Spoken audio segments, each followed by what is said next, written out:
L'orgoglio è presuntuoso, è pieno di arroganza.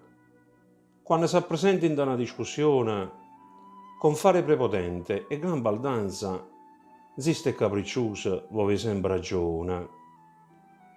Quando parla fa sempre un sapotirla, ma in realtà è un povero ignorante. Montato i capi e senza cervello, fu professore, annanzi a tutto quanto. Se le fai capire che sta sbagliando, allora sì che succede un 48 e solo tempo perso, chi ne affanna. Issa crede sempre che tu stai fai complotti. Manca sempre rispetto all'umiltà, scostumata e senza creanza, a chiunque incontra la calpesta la dignità con la sua solita prepotenza. Quando parla, hai sempre la voce, si impunta, fa il gradasso, il tipo tosto.